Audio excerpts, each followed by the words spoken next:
Yeah, I did, yeah. Hang on, let me just, it's a little bit, in here. But it's... This fan right here. Ah. Maybe. You want to move over that side? Speak, Ron. Check. Hello, check. Welcome to Magic Morning Wood. Hello. Boo, boo, boo, boo.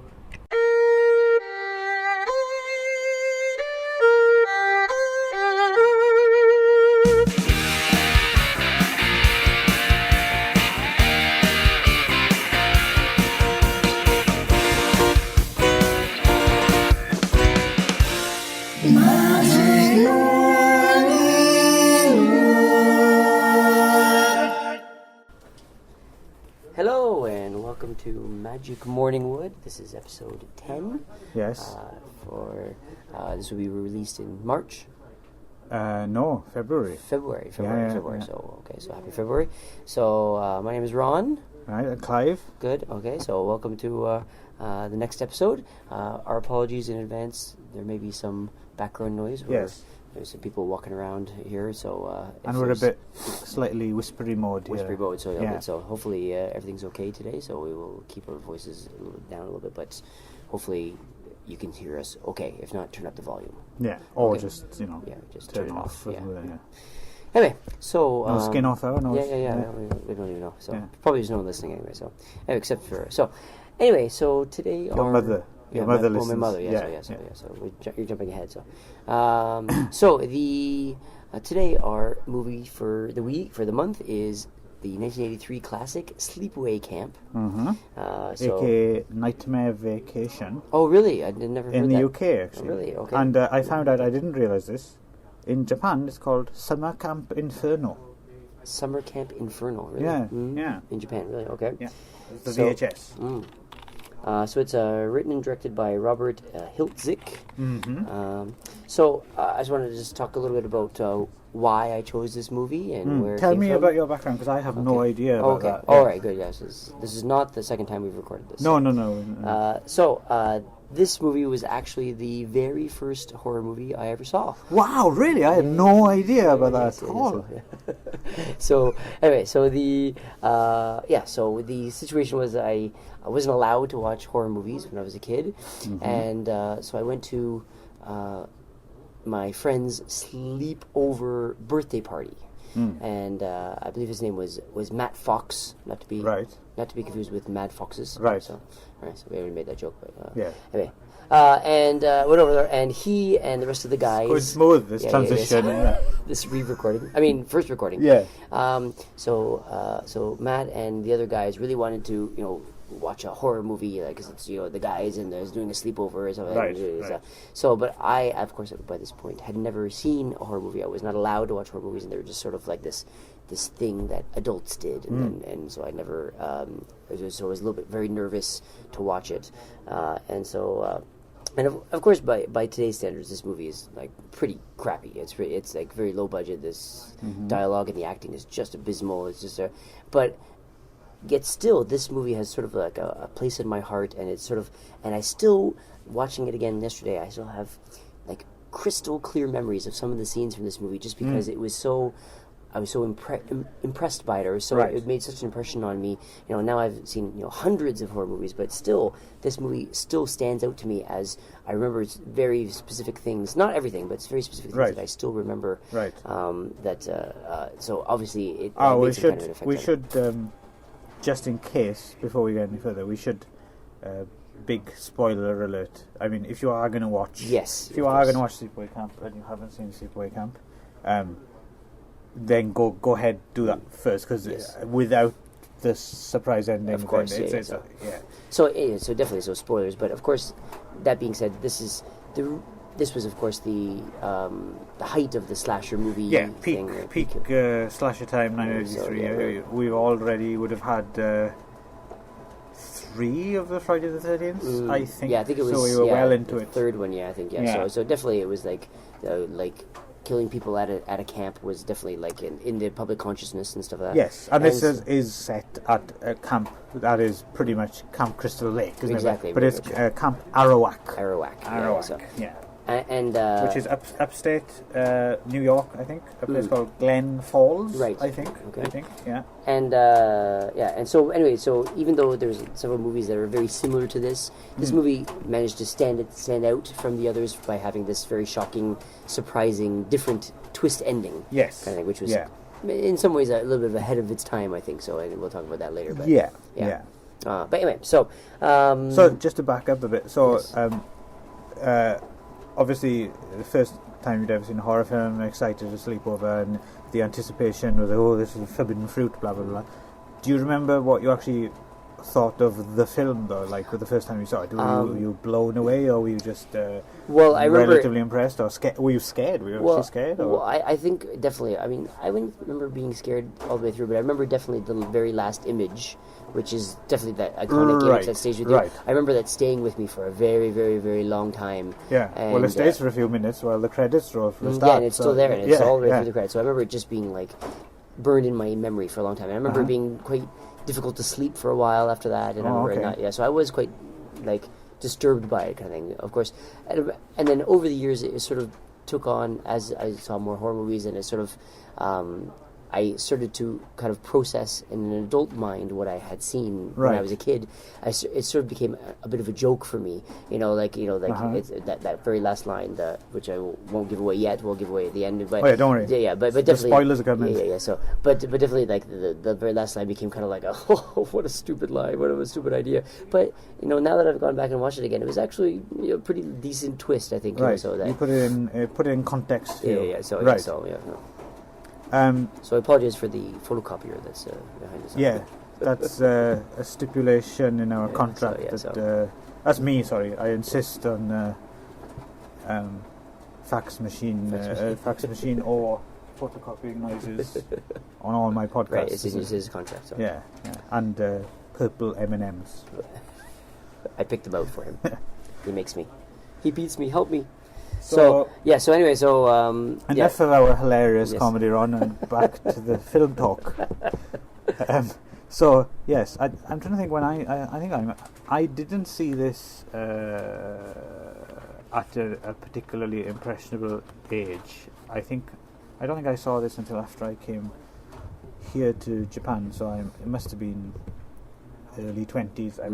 It was one of the things when I was writing my book. It was like, I haven't got round to that yet, so I probably should, because it's such an iconic title. Right. And I saw it, and I looked back, and my review that I wrote of it was actually very favourable. Certainly more favourable than I felt to it this time, coming back to it. This one hasn't really stood up for me personally. Right. But I can kind of appreciate why it does have a cult following. Right. Even though it's not necessary. I don't think I'll be watching this again. Let's put it that way. Right. Yeah. So so I don't have much history with it myself. Okay. It sounds like you were more deeply affected by it. Invested by it. Yeah. So it definitely has burned itself on my consciousness of some way. So. Right. So getting into it. So basically, it's a slash film set in a summer camp, and I suppose the setup, isn't it? The kind of all these things have a setup to set up the trauma, and it's at this camp Arawak. There's basically a boating accident, isn't there? Yes. Which is a little.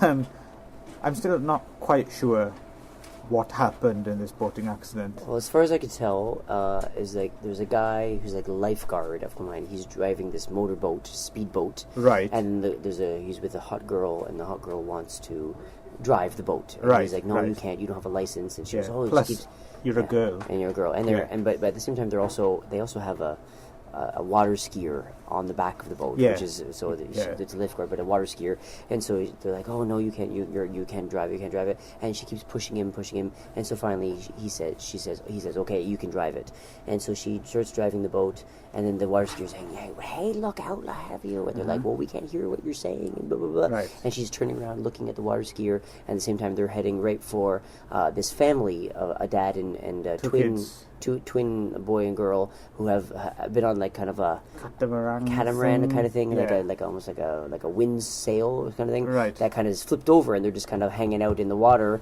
And this basically the boat is heading right for them, and they keep saying, they're screaming like, "Turn the boat, turn the boat." Which it strikes me as it's odd because it's not as if because the boat is right next to the shore. Yeah. So I was thinking they shouldn't really be heading full speed to the Well, shore anyway. So, of course, there's all this, things like that, right? So then it goes over the catamaran, and there's just a horrible accident. You could see like it basically goes over the dad. Yes. And basically, it is implied that he cuts him to shreds and stuff. And then I guess him and some shorts. Yeah, and float so, to the surface. It was the shorts. I think it was. I thought it was. Oh, that's right. It's the armbands. It was a life vest. It was right. The life vest. Yeah. And so, and it's all shredded and stuff. But then you see the young boy's body face down, floating by. Oh, is that not the dad? No, I thought it was the young boy. I thought so. Maybe it was the dad. It's a bit of a fudge. I can understand why they went for Enigma, because of course it's supposed to keep the spoiler intact at the end, exactly, right? Yeah. But still, it's a bit. You're not sure if they've all died. So that's the thing. You I think it's meant to be open. You don't really know who's died or what's happened. So then it cuts to 8 years later, and now we're in this very eccentric. Yeah, this is a scene, isn't it? This woman, I don't know where they found this woman. Desiree Gold. Desiree Gold, yeah, she is something else of an actress. Yeah, she also reminded me of Rooney Mara. Oh, yeah. It just looks wise. But she had a Rooney Mara look. Interestingly, when I saw the featurette in the special features, yes. she seems just as eccentric in real life as she does in the character. Yes, so basically she's a mother, and she's sending her these two children off to summer camp, right? Right. And one of them seems to be her son, Richard, and then his cousin, Angela, and we kind of, I think, at this point put it together in our heads. Oh, she must be the little girl. So the little boy and the little girl. The boy and the dad must have died, and that the girl has been adopted, right? Yes, and then she's living with her Aunt Martha, right, played by Desiree Gold, who does. To be fair, I mean, she's atrocious. But to be fair, she also doesn't have particularly good material to work with. Yeah, that's true. Yes, because she has to do this strange thing where she says something and then reflects on it by speaking to herself.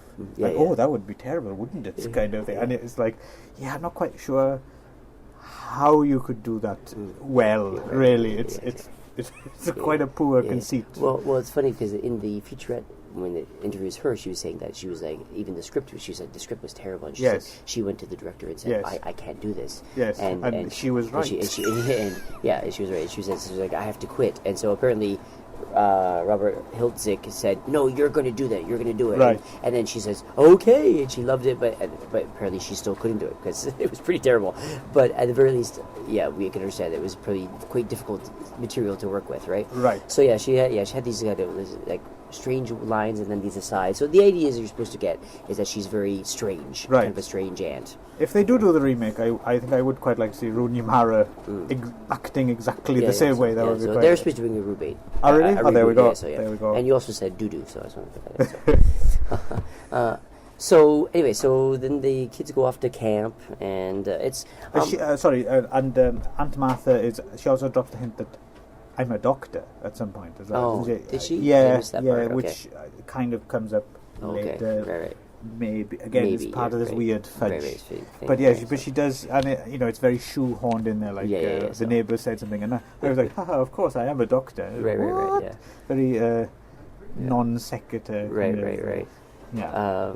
But the whole thing is so strange. Yeah. She could say anything and it would fit in. Because the idea is she's supposed to be strange. Right? This might actually be my favourite scene. Really, in the film. Really? Wow. Just because it's so strange. Yeah. It's really you could almost put it in like an episode of Twin Peaks or something. You know what I mean? It was very So but of course it sort of starts to make sense later in the movie, right? So sort of. So anyway, so then we get to the camp, and the camp was Camp Arawak, and the camp, I have to say, as being someone who I didn't go to, but I worked at a sleepaway camp as a counselor. I have to say that the portrayal of the camp was actually pretty accurate for what camps are like.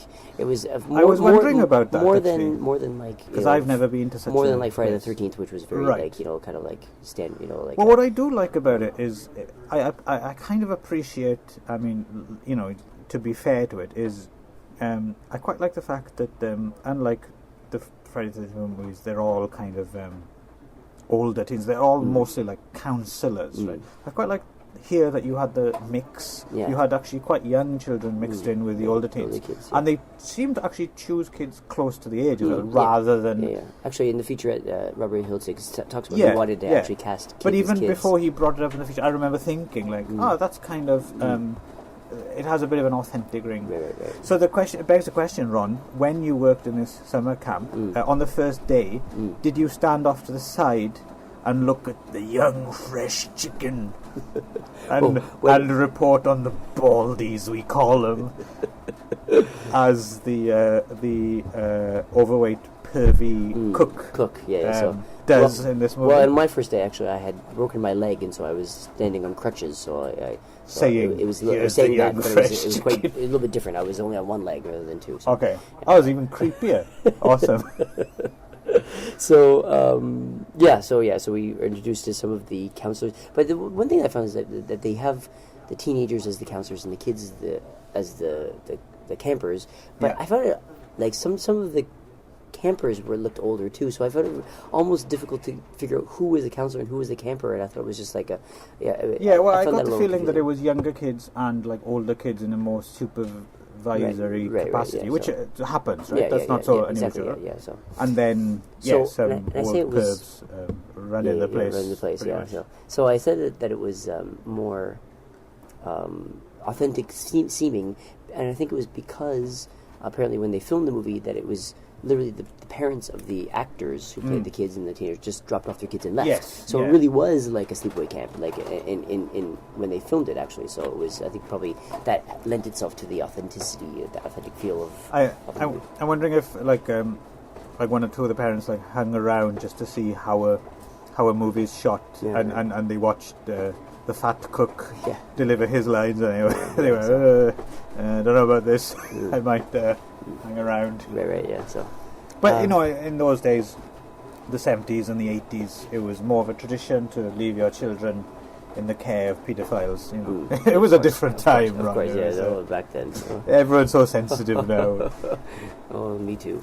And so, so we have a pedophile cook, and what was the best line was he said, "There's no such thing as too young. You're just too old." I think that was a good one. Anyway, so then we were introduced. So basically, the main character that we're following is the character of Angela, who is the young girl who was presumably orphaned in this boating accident. And at first, we almost think she might be mute. She doesn't say anything, right? And she's painfully shy. Yeah, these very wide eyes. She just kind of stares at people. So you think that. So it kind of also adds to the fact that you think it's probably her from that kid, because she's obviously been like some sort of like mentally damaged by this and her cousin Richard is very protective of her. So. But at the same time, he's kind of trying to get it back together with the bitchy Judy, who was his steady the year before, right? Who now has blossomed and again, someone mentions her huge bosoms, and she's kind of flirting with the older guys. Older boys now, so. Which again, I don't know if they were counselors or if they were campers. I couldn't always tell who was a counselor and who was a camper. Right. Anyway, so because I get the feeling that Judy was a camper, but Meg was a counselor. But they looked like they were the same age. Yeah, so. I think it's some of the counselors play favourites, right? And so to be honest, it kind of made sense to me. I didn't get overly confused, or at least the confusion seemed genuine.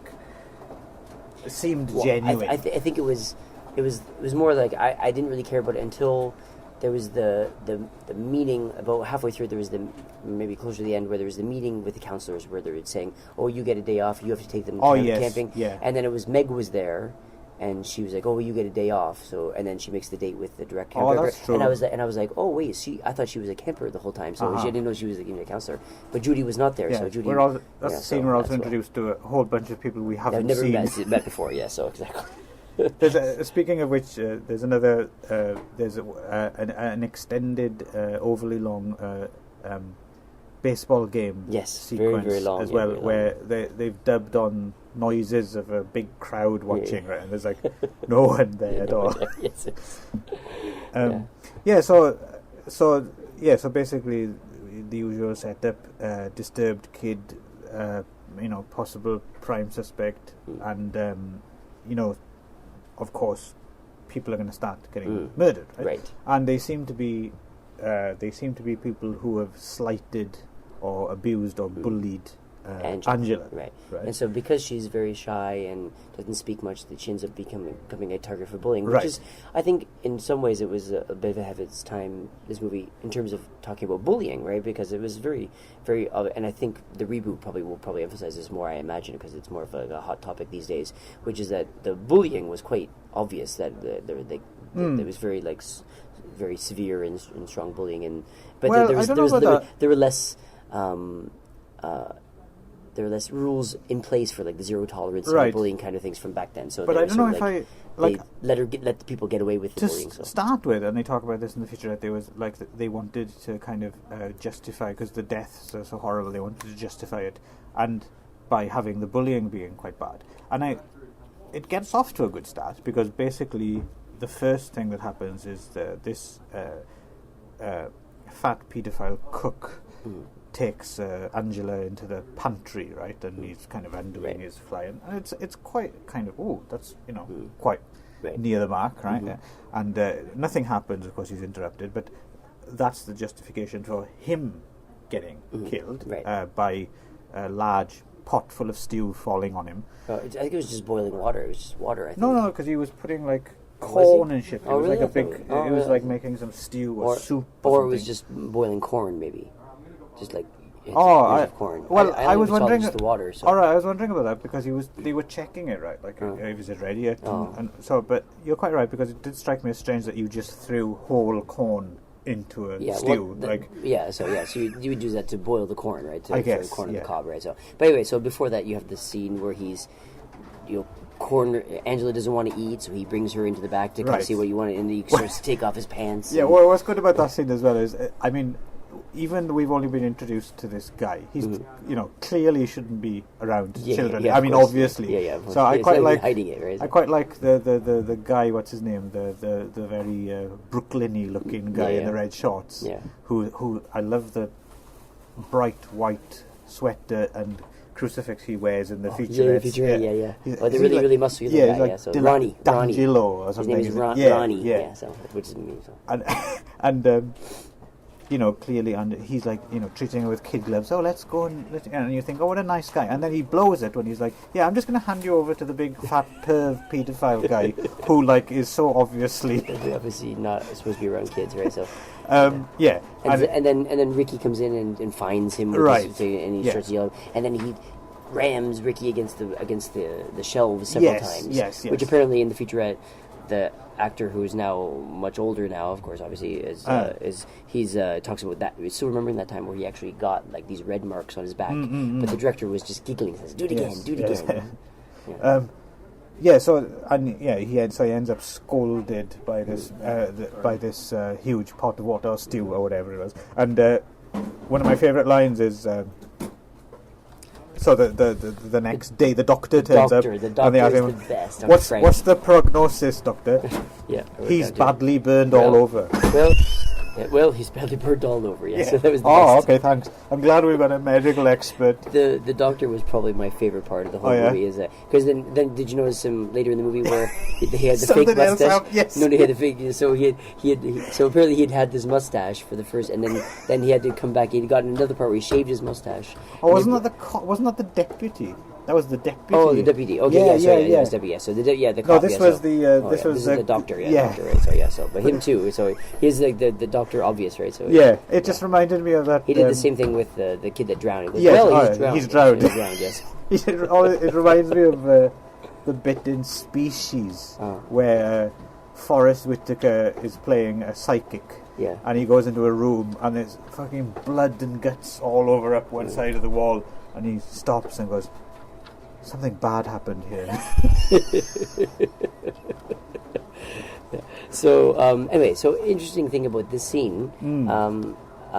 So technically, this was the very first horror scene I ever saw. Interesting, right? Because up until that point, that's why the image of him holding onto the shelf and then grabbing the hair and pulling the chair, and then him pulling the pot over on himself, and then being really badly burned.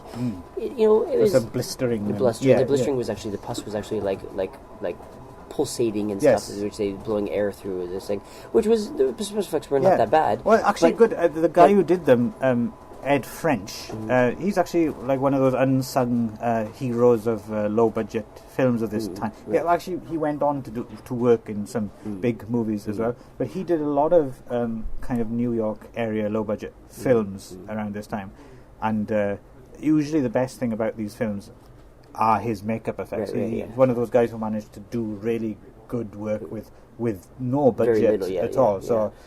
Big shout out to Ed French. Ed French turns up in the feature, the making of. Yes, he does. The extras, which we'll talk about later on. There's a Shout Factory Blu-ray of this film. Right. Just to if you're going to watch it, then I guess that's your completist's one to go for. Right, yeah. So they put up this rig where they kind of blew air into these kind of like latex things that made it look like the blisters were like growing and stuff like that. So for some reason, not for any reason, because this was basically the very first horror scene I'd ever seen. Like, I still remember every image from this scene, like to this day, and I still think about it whenever I boil pots. Right. I always think about that scene. That scene is very clear in my mind all the time. Whenever you take girls into pantries.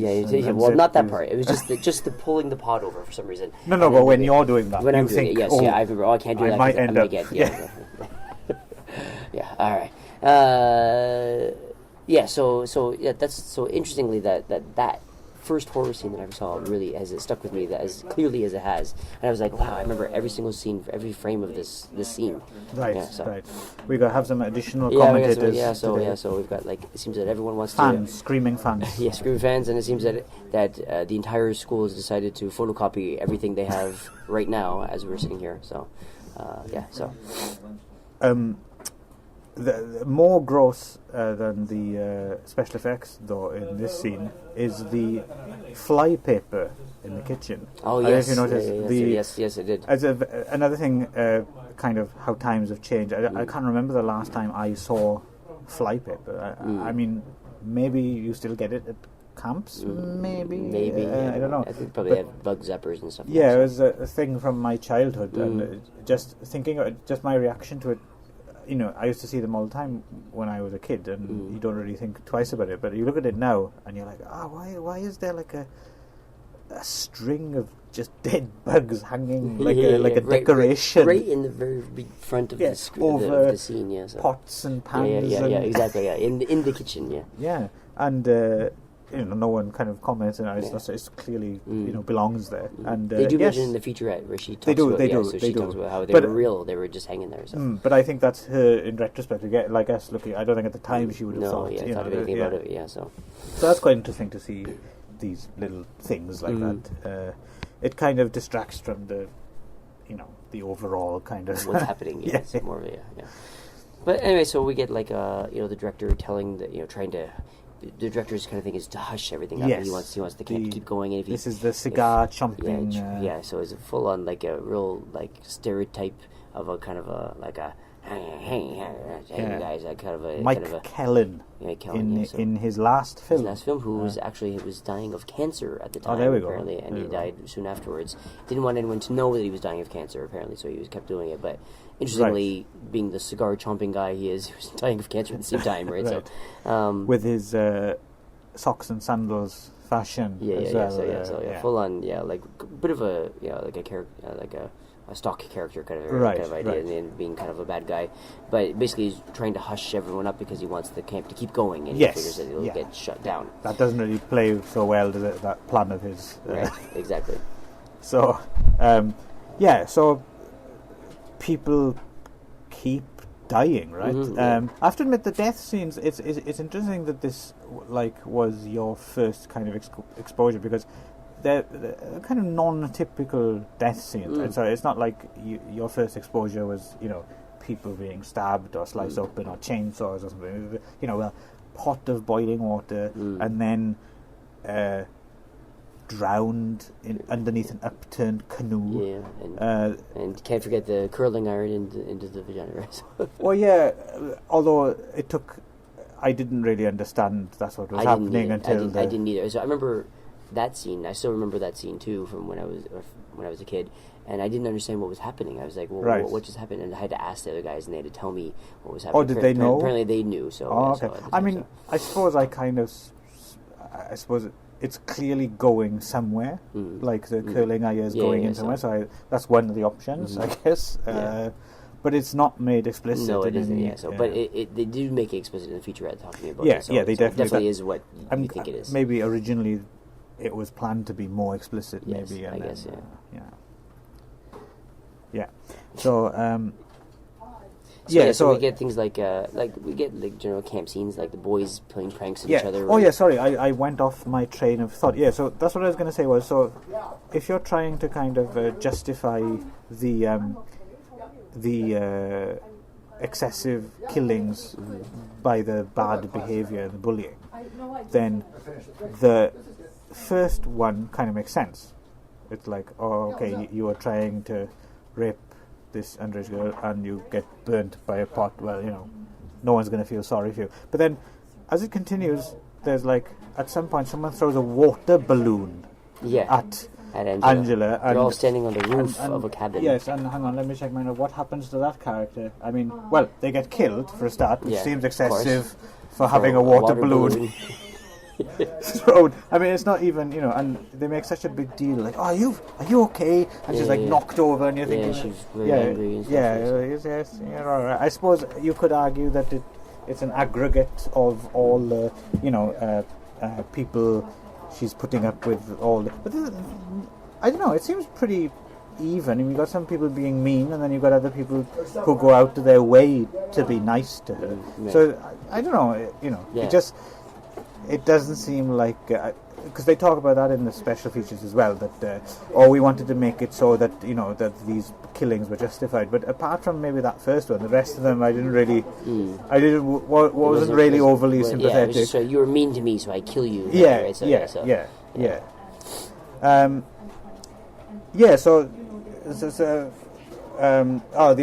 other death is the bee's nest. Someone's locked into a toilet cubicle. They can't get out, and that I believe was the water balloon guy.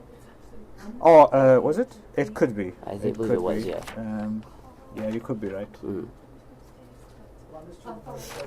Yeah. So anyway. So there's that, and while we're listing deaths, the drowning one, the nice bit about that is when they find the body, there's a little water snake comes out the corpse's mouth. Again, Ed French. What else we got? What other deaths were there? Someone was stabbed in a shower. That was probably the least kind of interesting. That was right through the wall. That was kind of unusual. I think this is a weird movie for you to have seen as your first slasher. Definitely. This is going. That was Mel Kellin, the guy who runs the camp, the cigar chomping guy. He probably actually had the best one in terms of the effect. Or the arrow for the neck. Yeah. I thought I actually rewound that a couple of times, just trying to figure out how they do it. Yeah. Because it's not like it's not edited, so he's there and then suddenly there's an arrow in his neck. You clearly see, or you think you see, an arrow going through his neck, and so it's coming. Something comes from the front and from the back and snaps into place at the same time. Right. And it's not the way it's done, it's kind of difficult to explain. You have to kind of see it for yourself. But there's no doubt that it's an effect that's actually happening in front of you. It's not digital in any way, shape, or form. I was trying to figure out how the hell they did it, right? And they kind of talk about it a little bit, but they don't really explicitly explain how it was Well, they done. say that at least the back was like flat against his back, and then it was snapped up. Right, but it but didn't really explain how it got. No, the first part got no. into it. So it's some sort of a wire, I assume. Yes. That was connected to it. It would just go into it, and Yes. it would hit the thing, and then Right. it would make the back snap. But still, it's so the timing is impeccable. Yeah, I mean, quite good. and it happens there, right in front of you. Oh God, our fans, they're so enthusiastic, Ron, they just don't leave us alone. Do you want to stop it?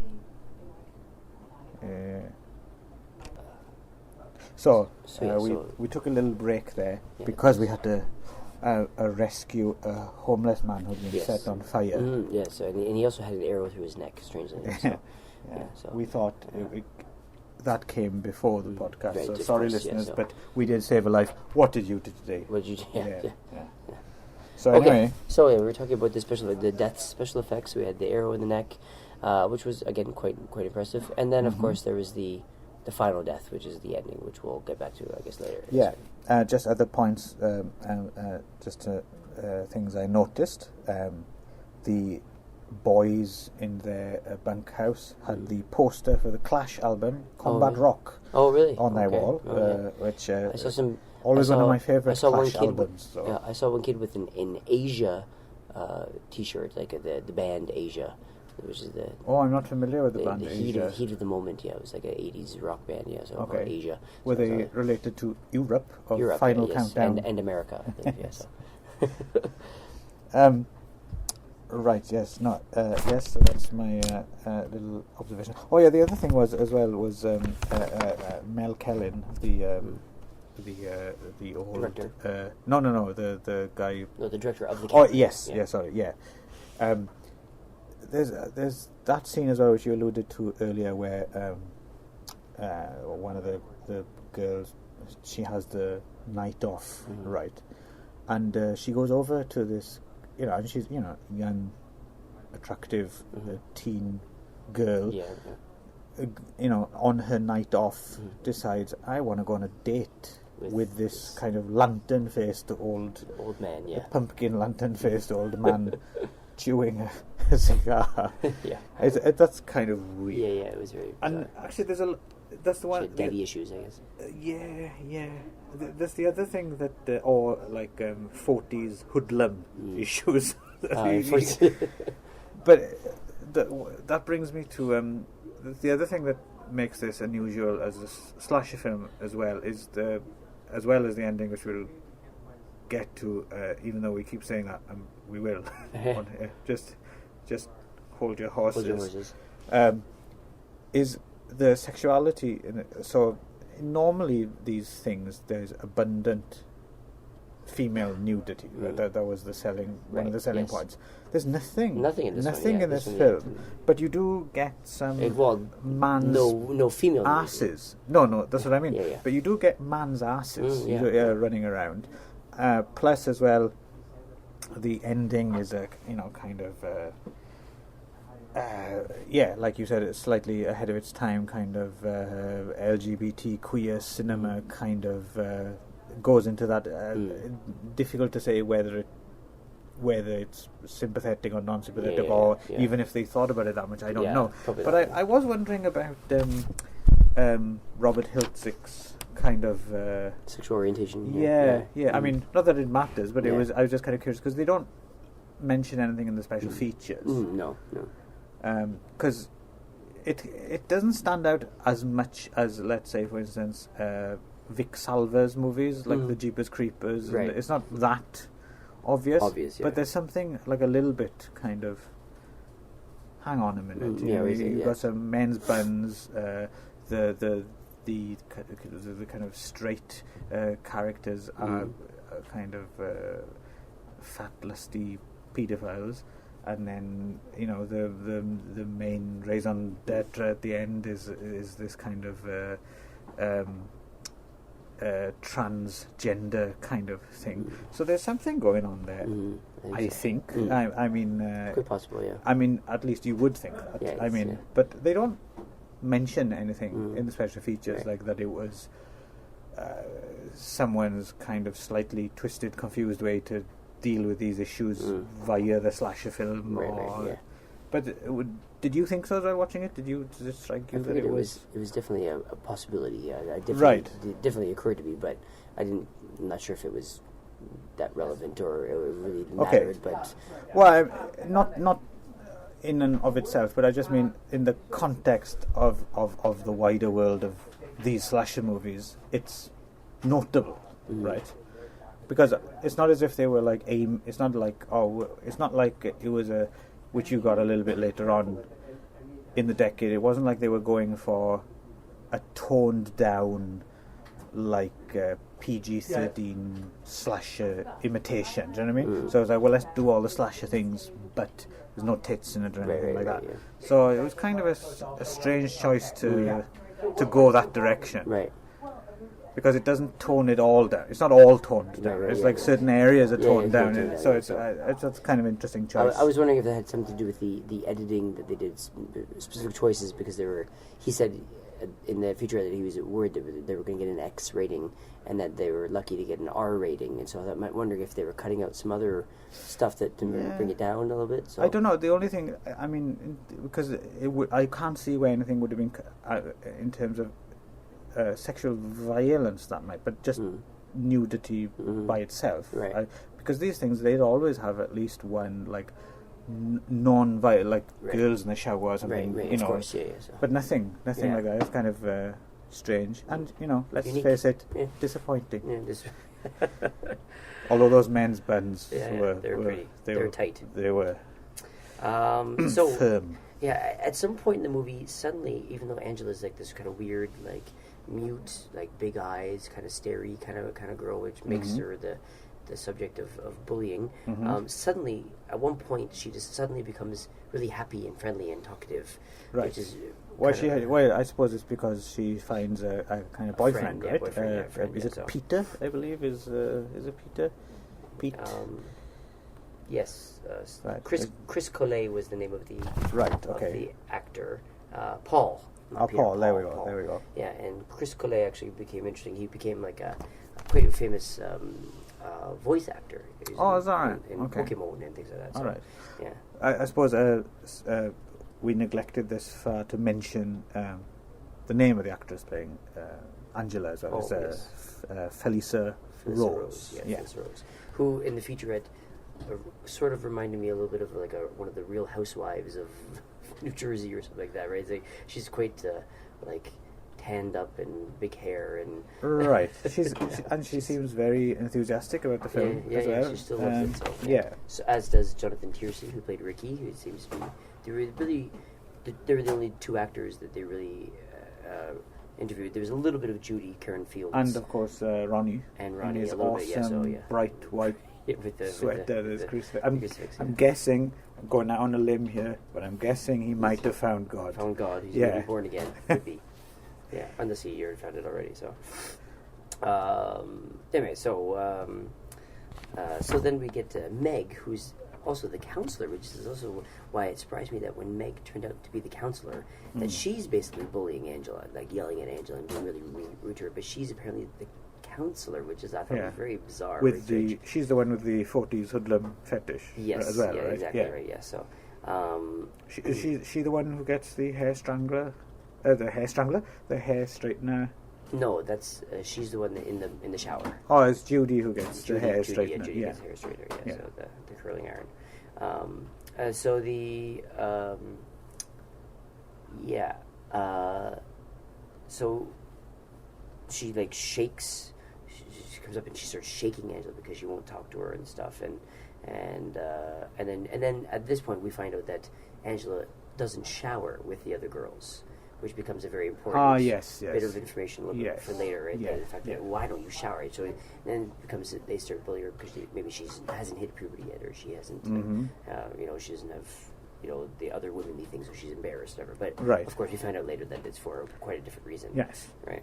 And then we have like the that's when the water balloon scene comes in, and then Ricky comes up and kind of protects her and yells this very long stream of expletives at the guys for showing the water balloon at his cousin, which apparently was his audition, which was a Right. featurette, which is he was told to audition just basically yell a bunch of expletives at me. So apparently he's very good at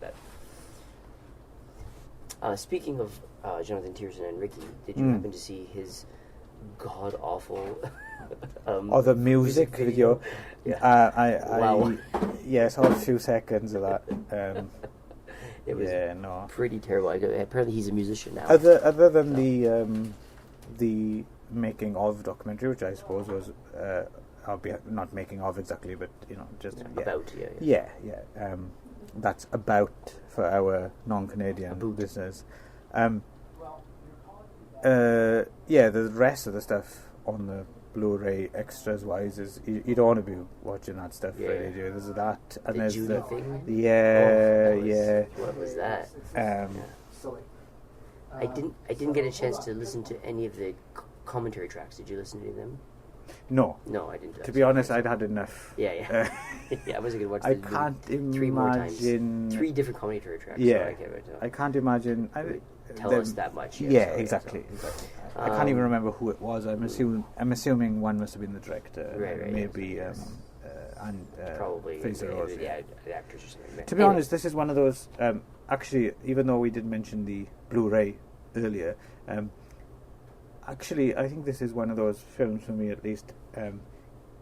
I'm not exactly sure of the availability, but if you were to come across like a DVD, like a regular DVD, and it was under $5 or something, I think you're all right with that. Like, this isn't one of those things you don't need all this unless features. you're already a fan. You don't really want to be forking out for an expensive Blu-ray. Speaking of that, one of the other things on the featurettes is it talks about how there is quite a fan following for this. It is a quite cult hit. That was the other extra as well on the Blu-ray was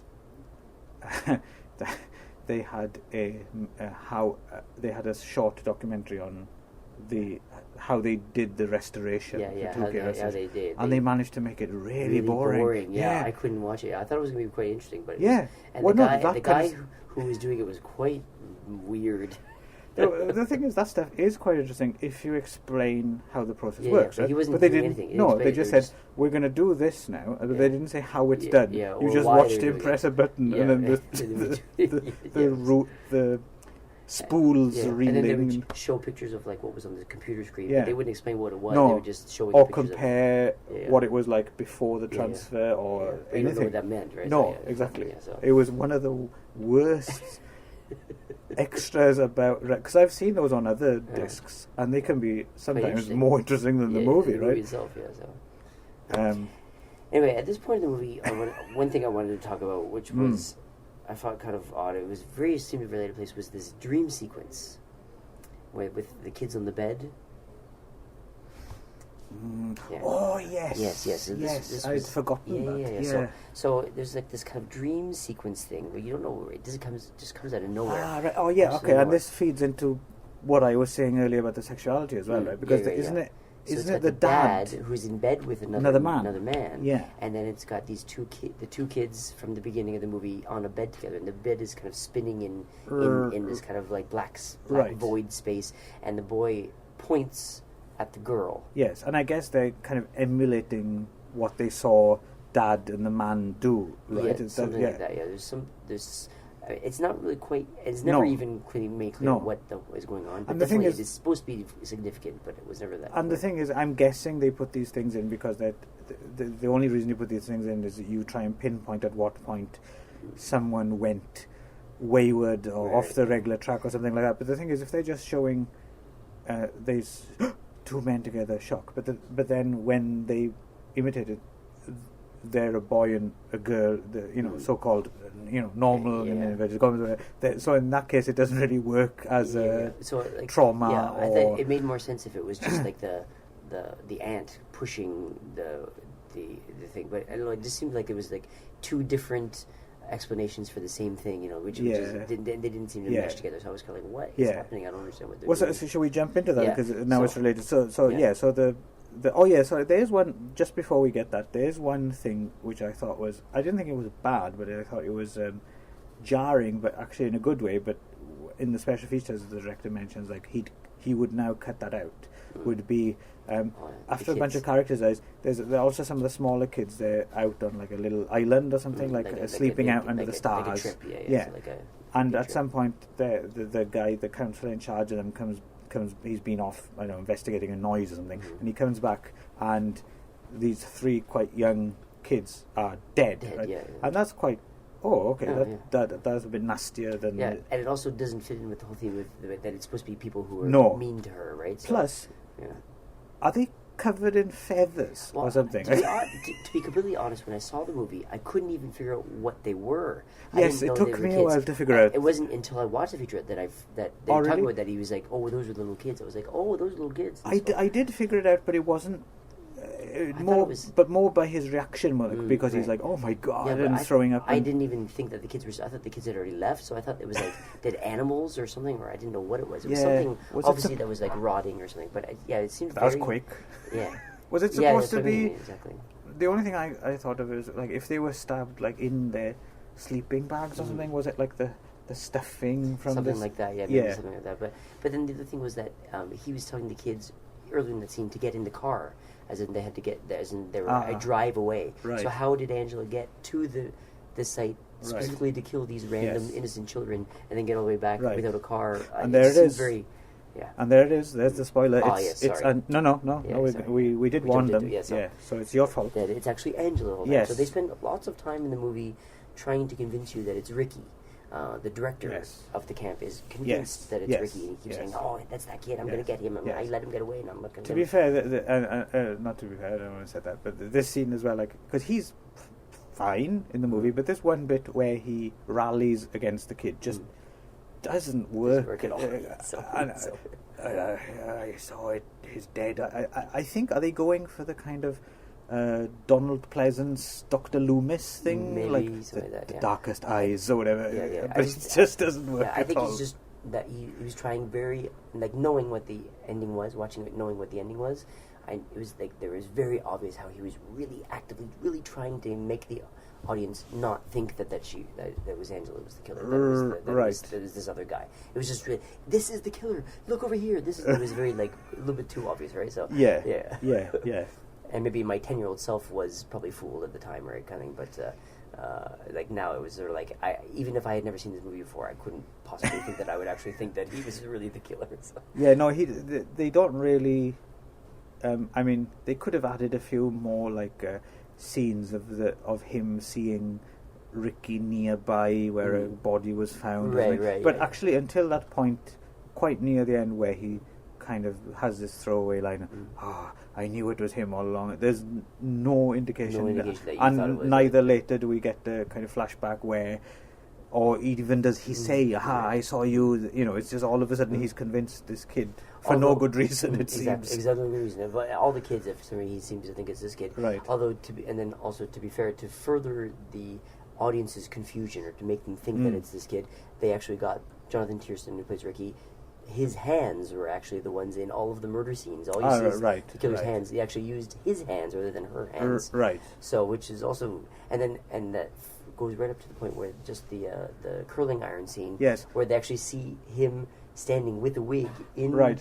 With a wig, like Angela's wig, which I didn't understand because you could actually see him quite clearly. Yes. I didn't understand why they even In fact, it even looks like someone else entirely. Yeah, just wearing a wig. And so, like, why would he even do that? Right? In fact, but the thing is, I don't think that I might be wrong about this, but the way I read it was that wasn't done so much specifically to kind of muddy the waters and confuse you. Wasn't that more, I think, wasn't Felicia Rose's mother? Wasn't she I don't want my girl in any of the murder scenes or anything? It was both things. Right, they thought that she wasn't allowed to do it because she was too young, and they thought that it would help further the red herring of it being Ricky kind of thing, right? So, but but basically, to give the film its credit, we can rubbish the rest of it, but then when we do finally get to this reveal, okay, so it's Angela. We know it's Angela, and she makes she says to the Pete kid, "Oh, meet me down at the lake." Paul. I'm sticking with Pete. And let's meet down by the lake. And so Paul has cheated on her with Judy at one point. And so they kissed, and then and so she was angry. She stopped talking to him, and then there's like, okay, well, I'll forgive you. Meet me down at the beach. Yeah. But of course, this is so it all comes to head. Everyone is accounted for. The dead people. They know there's a killer. The whole camp is shutting down. The police have come in. Blah blah blah. Blah. And then finally they're like, oh, Paul and Angela, and they zero in and they come to the lake, and she seems to be sitting there on the ground stroking Paul's head. But it's a severed head. It's a severed head, and Angela is naked, and she stands up and she turns around, and the big reveal is she has a cock. She's a boy. Yes. You say things so much more eloquently than I do. Well, because that's the line from the movie. She's a boy. Right. And so that was the line I was talking about for years. That became like a joke in my head. Like everyone would mention Sleepaway Camp, you go, she's a boy. Right. So stupid. Right, but it is kind of it's to be just to be clear, it is, and it's very well done. It's not her with a prosthetic cock. It's which they thought about doing, but they didn't do it. Yeah. Again, the mother vetoed that, I think. Yeah, they actually started to make the prosthetic. Right. Yes, Ed French again there. Yeah. But no, they actually got some random kind of skinny boy, and Ed French put Angela's prosthetic of her head on him. So it's a real cock fake head. And to be honest, if no one pointed it out to you, you wouldn't be quite sure which is which, even though the face does look slightly unnatural, and it's gaping open mouth. It doesn't move. Yes, but then again, it's so kind of because effective. It immediately kind of. It's one of those cumulative endings that almost makes everything that comes before worthwhile, isn't it? And if it didn't have that ending, you wouldn't be talking about this film nowadays. I mean, not even. It's not just that the rest of it is standard. I would say it's even below par. I mean, there's a lot of crappy slasher movies that are better than this, I think, but they don't have this ending. And plus as well, there's something to be said for repetition and holding an image, and the fact that they just freeze frame and it's right through to the end credits. Entire credits. And there's that song that plays, which wasn't a very good song, but it's ridiculously but the song. Juxtaposition, because it's about you're the girl from me or whatever. It was called You're what we've been. You're just what I've been looking for. That's the one, yeah. But interestingly, the name of that song, I looked it up, is called Angela's Theme. So it was actually written specifically for her. Right. But it's like so poppy and upbeat. Yeah. It's so but strange. it's good. It works. The ending works really, really well, I think. And that's why I think I understand why it does have this cult following. Yes. Because it reminds me of I have a theory actually. I think there's probably a whole slew of cult movies that people saw on late night TV, kind of fell asleep halfway through, but sometimes and woke up, saw an ending, and thought, wow, that was a great movie. Yeah, and actually they've just been enjoying a nice nap.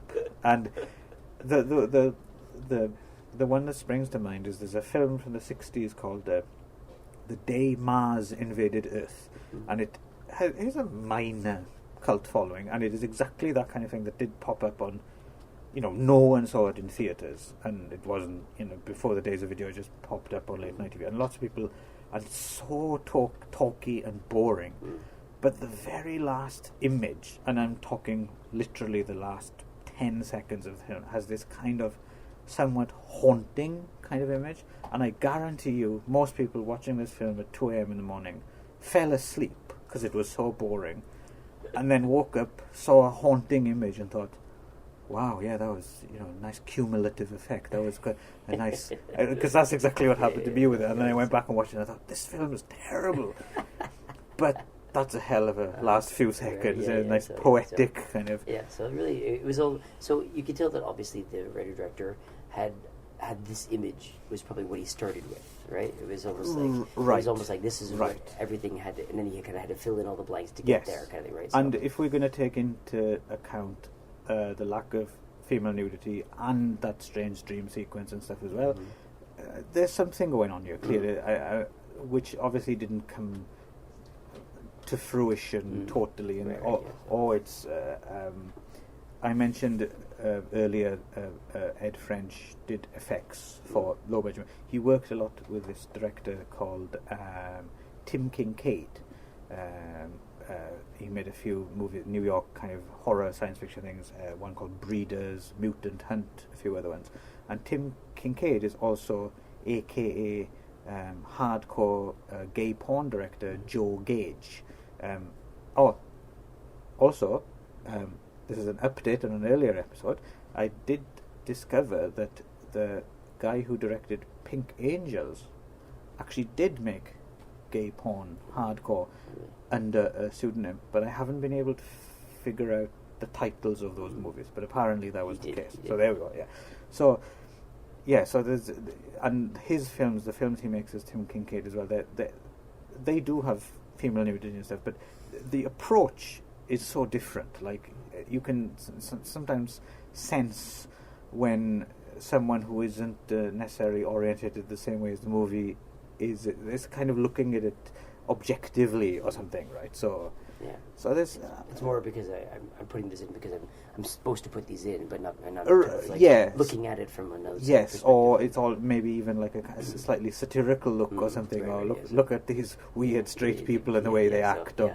But in this case, it's not quite like that. But it's just a kind of I thought it was a kind of an interesting analogy.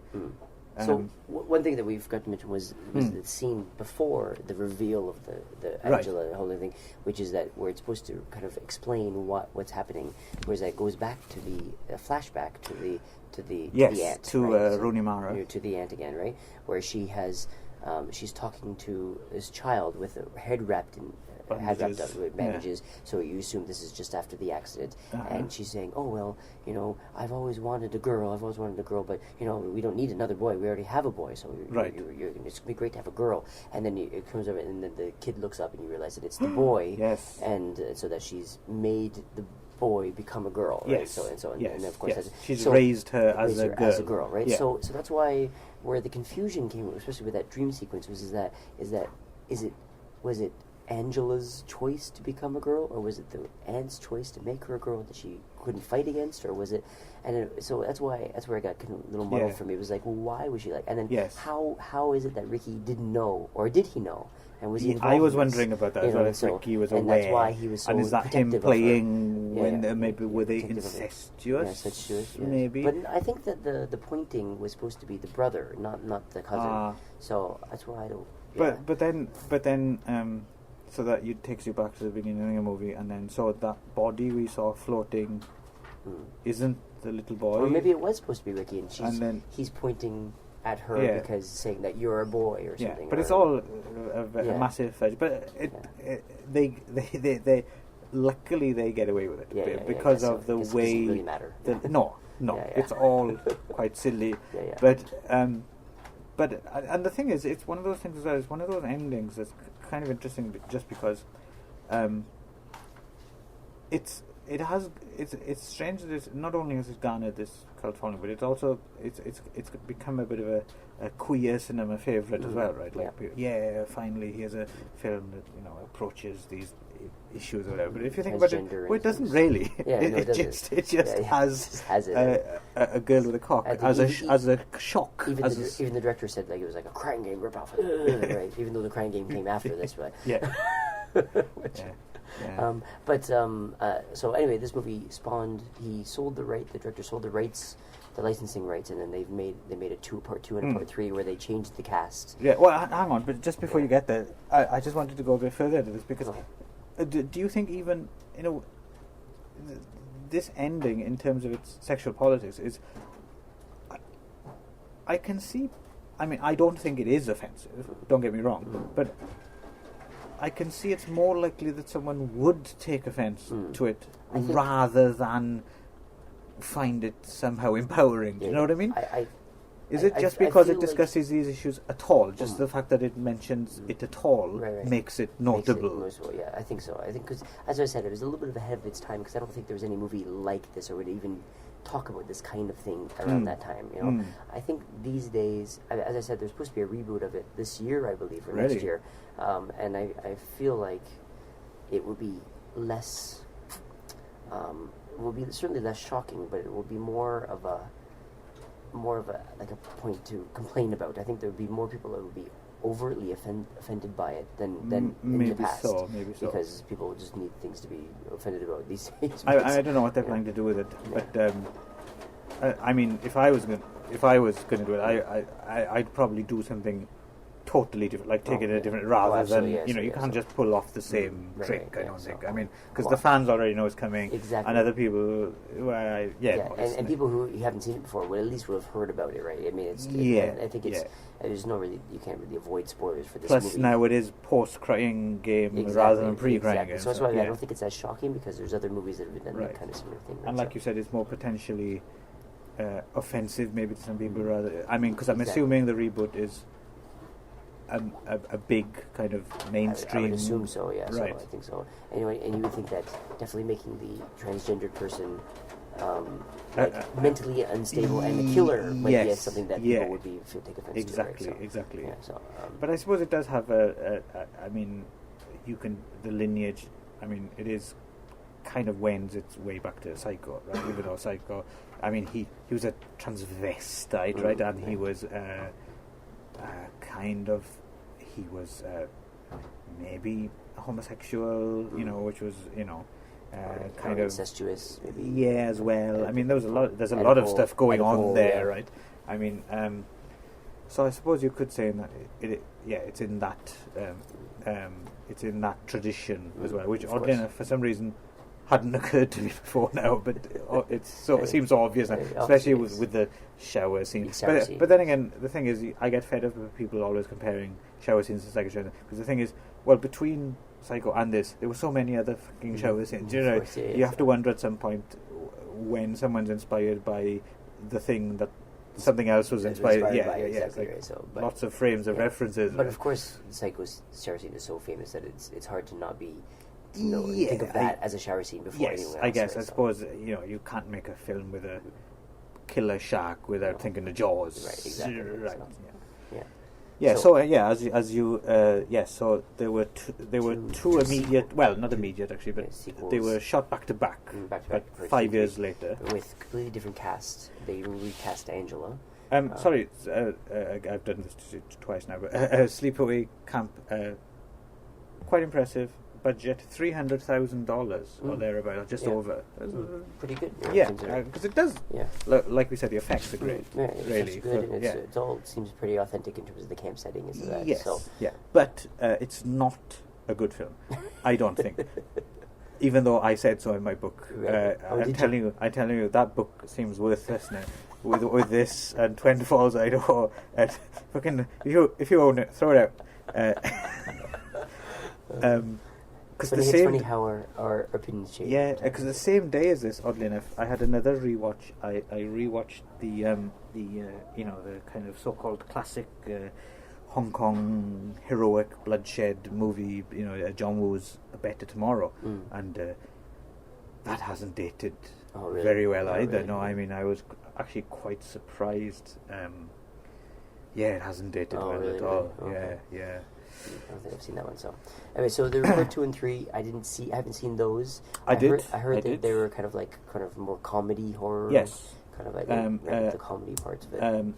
Sleepaway Camp, or as I actually remember as a kid seeing an advertisement in like one of these free like papers you'd pick up at the video store, like with coming releases. Right, yeah. I remember seeing the poster for Nightmare Vacation 2 and Happy Campers, and it was I can see it now in my mind's eye, but to explain wouldn't be worth the time. So, yeah. So I remember that.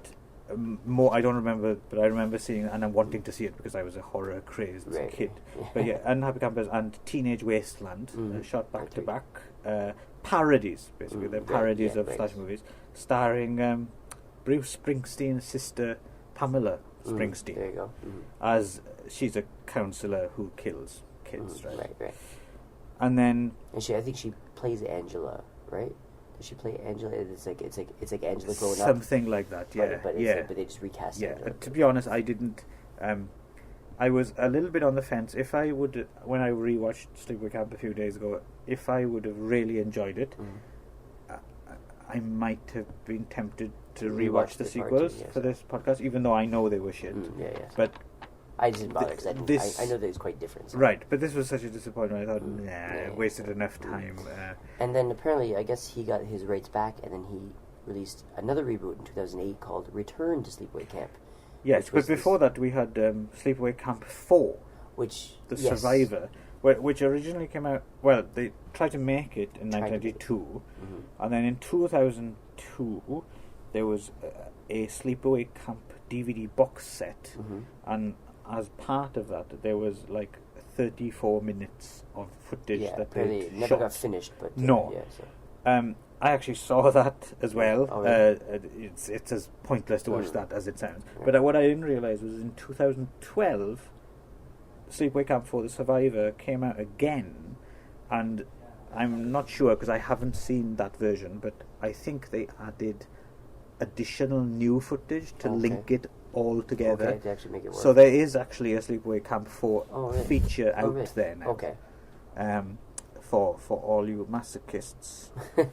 And then yes, as you said, Hiltzik returned to Sleepaway Camp, which in 2008. also brought back Felissa Rose as Angela. Oh, is that right? I believe. This is Return to Sleepaway Camp. Which I haven't seen. Have you seen that? I haven't seen that, no. Although I did realise that Isaac Hayes plays Chef again. He's a chef, so it does have I wonder if he's a pervy paedophile chef who has a big pot of stew or water. And sings about chocolate balls. Actually, when I saw that, I was slightly tempted to see it because that sounds like it could be quite funny. It could be funny or it could be interesting, and he may have learned some things. Although the writer-director Robert Hiltzik hasn't done pretty much anything except this, right? He seems like a bit of a one-trick pony. He basically did this and that was it. It seems like he didn't do anything else or even try to really do anything else. He has very, very little. And as I said, apparently it looks like there's going to be a reboot either this year or next year. But is that just a IMDb link, or is there actually, do you read like a article or something, or is it something concrete? Because these things do pop up quite a lot, do they? And then they never come to fruition. Right, it's possible. Yeah, it is an IMDb link. Okay. And there isn't any cast listed yet, so it's right. Or director. So it may just be like a. It says it's in development, so it may just be like a possible thing or something, or just a rumor. Well, like I said, I'm going for Rooney Mara as Aunt Martha. Yes. Maybe Gary Oldman as the camp director. And Angela should be played by Matt Damon in a wig. Right. There you go. Yeah. Box office gold. Because then he can apologise because he got in trouble about speaking up on Me Too, right? Right, yeah. So this is right. Yeah. he can even the score. Yes. Yeah. I'm so rambling. As far as I can tell, it seems that all of the Sleepaway Camp kept Angela as the killer. But there's different actresses playing. Yes, I know she's a counsellor in the sequel. The sequel in part 4, The Survivor, it's still like Angela Baker, but played by Carrie Chambers. Okay. So and Sleepaway Camp 4 interestingly got a 1.6 out of 10 on IMDb, so it's very highly rated, I see. So. I probably will never get around to it, but you never know. Probably will never either. So. So there we go. That's that's Sleepaway Camp. Sleepaway Camp. Yeah. So it's a classic, I guess. In some ways, it's definitely a cult classic. Well, you mean in a way that it's not at all? It's a cult classic, at least, and it definitely, again, the ending makes it stand out from the other dribble. Yeah. I think you're slightly more, and I understand why, because it was a important film. Right, exactly. You're more favourable, but then again, it seems I was more favourable to it Once Upon a Time as well. Exactly. But it was definitely specifically the boiling pot and the curling iron and the very final image. Those three images really, really stuck with me throughout the years, and they still do. So it was interesting to see them again from a different point of view perspective years later. So right, just to round this out then, because this has occurred to me when I was kind of thinking about how much I don't like this film so much anymore. I was trying to think, and I have to admit I didn't delve into it. I just tried to do off the top of my head then. So what are some slasher films that I would like? Well, again, who knows if I go back and rewatch them every day. Yeah. But off the top of my head, ones that I've enjoyed, if we're talking, then let's include it, even though it's a bit of a proto kind of slasher. Black Christmas is up there. The Burning. I think I've seen that one. That's I think it might be the very first Harvey Weinstein produced film. Really? Actually, yeah. Wow. It's quite a good slash film. Just Before Dawn. And there's a Canadian one called Rituals, which isn't your it's not in a camp, it's out in the wilderness, and it's adults rather than teens, so it doesn't quite fit the and I think that's about it. I'm sure there's a few bubbling under there for camp slash. Yeah, are they all camp? Oh no, Just Before Dawn's more of a wilderness one, as in Rituals. But the like Burning, nature thing. yeah, The Burning is definitely a Camp Crystal Lake rip-off one, and that's a ghost. We're in a haunted place. Yeah. How about yourself, Ron? If you were to say, I mean, does Sleepaway Camp?